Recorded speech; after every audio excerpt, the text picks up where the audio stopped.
راہب جرجیز جسے کہا جاتا ہے، وہ کہتا ہے کہ میں مصطفیٰ پیارے کی آمد کے انتظار میں زندگی گزار رہا ہوں، میں مصطفیٰ پیارے کی آمد کے انتظار میں زندگی گزار رہا ہوں، اور جب مصطفیٰ پیارے ملک شام کی طرف جلوہ فرما ہو رہے ہیں، ہر پتھر کو دیکھ رہا ہوں سجدہ کرتا نظر آ رہا ہے، ہر درخت کو دیکھ رہا ہوں سجدہ کرتا نظر آ رہا ہے، ابر سایہ کرتا نظر آ رہا ہے، اور جس درخت کے سائے میں جلوہ فرما ہے وہ درخت ان پر جھک کر سایہ کرتا نظر آ رہا ہے۔ وہ درخت بھی بیر کا درخت تھا جسے سدرہ کہا جاتا ہے، سدرہ کا بڑا تعلق ہے، رسول اللہ صلی اللہ تعالی علیہ وسلم کی ذات سے سدرہ کا بڑا تعلق ہے۔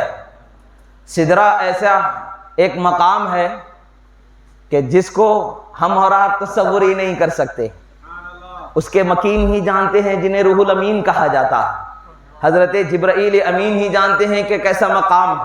اور سدرہ وہ مقام ہے جیسے کہ امام رازی علیہ رحمت و رضوان بیان فرماتے ہیں، اسرار التنزیل وغیرہ کثیر اہل یقین کے کتابوں میں بالخصوص یہ آپ کو ملے گا، اور اہل قیل و قال کی کتابوں میں روایت سندن و متنن بیان کر دی جاتی ہے، مگر نقطوں کی طرف اگر رہبری و رہنمائی کی جاتی ہے تو وہ اہل یقین اہل معرفت ہوا کرتے ہیں۔ امام رازی علیہ رحمت و رضوان بیان فرماتے ہیں کہ اللہ تبارک و تعالی نے حضرت جبرائیل امین کی شان بیان فرمائی، ذی قوت عند ذی العرش مکین، بہت ہی طاقت والے ہیں،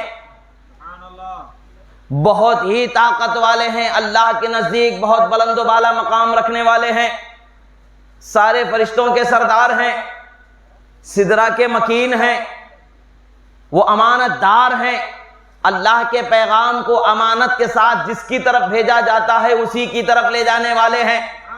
ایسا نہیں کہ بھول کے ادھر سے ادھر چلے جاتے ہیں، بلکہ وہ وہیں جاتے ہیں جہاں انہیں بھیجا جاتا ہے، وہ وہیں جاتے ہیں جہاں انہیں جانا ہوتا ہے۔ یہ اللہ تبارک و تعالیٰ نے ان کی شان بیان فرما دی۔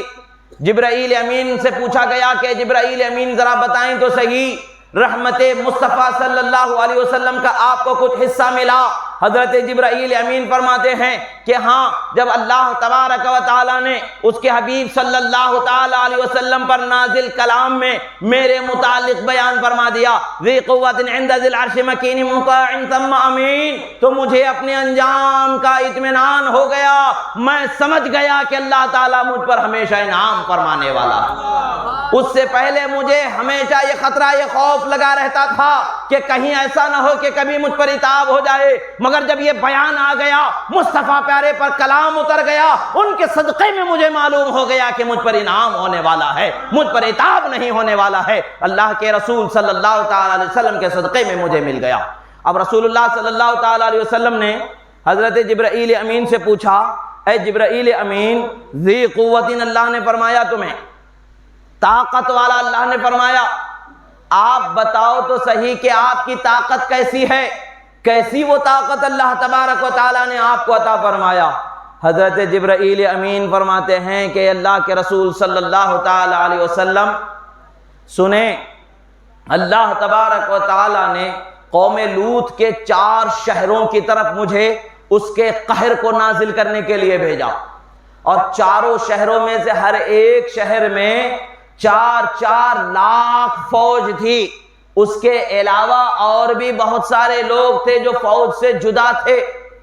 جب اللہ تبارک و تعالیٰ کے حکم سے میں پہنچا تو ان 4 بستیوں کو زمین کے گردابوں سے، گہرائیوں سے، جس کے نیچے سیاہ پانی ہوتا ہے، وہاں سے میں نے انہیں اٹھایا اور آسمانوں کے اتنے قریب لے گیا کہ آسمان کے رہنے والے اس زمین پر مرغے اور کتے جو آواز نکالا کر رہے تھے، ان آوازوں کو انہوں نے سماعت کر لیا، پھر میں نے انہیں زمین پر الٹا دھسا دیا۔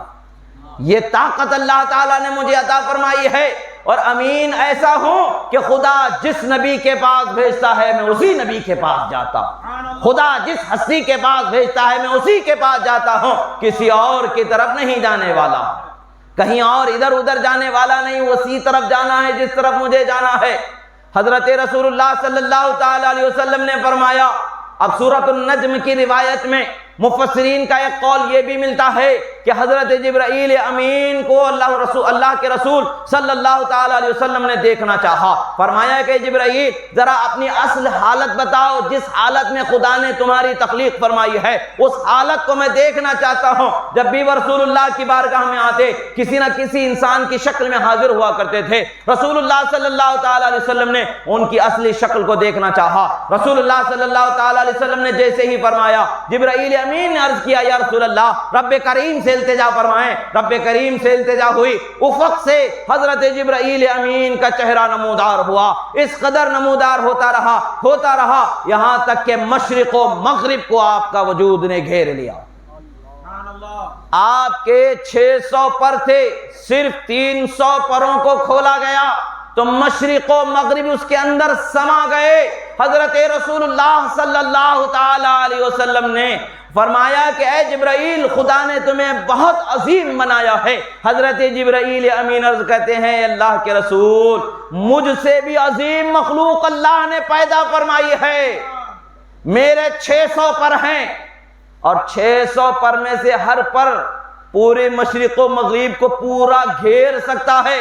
میں نے جو 300 پر کھولے ہیں وہ صرف تھوڑے تھوڑے کھولے ہیں، پورا نہیں کھولا ہے. مشرق و مغرب کو گھیر سکتا ہے. اور اسرافیل ایک ایسا فرشتہ اللہ نے بنایا ہے جس کو بھی 600 پر عطا کیے گئے ہیں، ان کا ہر پر میرے 600 پر کے برابر عطا کیا گیا. اور اسرافیل علیہ السلام کے متعلق سے کیا ہے؟ رسول اللہ صلی اللہ تعالی علیہ وسلم کی خدمت میں 3 سال خدمت کرتے رہے. یہ روایت ہے انوار جمال مصطفیٰ علامہ نقی علی خان صاحب علیہ رحمت و رضوان، والد ماجد امام اہل سنت اعلی حضرت علیہ رحمت و رضوان کی کتاب میں اس روایت کو نقل کیا گیا ہے کہ بیان فرماتے ہیں کہ 3 سال تک حضرت اسرافیل علی نبینا و علیہ السلام رسول اللہ کی خدمت کرتے رہے. پتہ کیا چلتا ہے؟ سدرہ کے مکین بھی عظمت والے ہیں، اسرافیل بھی عظمت والے ہیں. ہر عظمت والے کو عظمت ملی ہے تو مصطفیٰ پیارے کی برکت سے ملی ہے، رحمت للعالمین کے صدقے میں ملا ہے.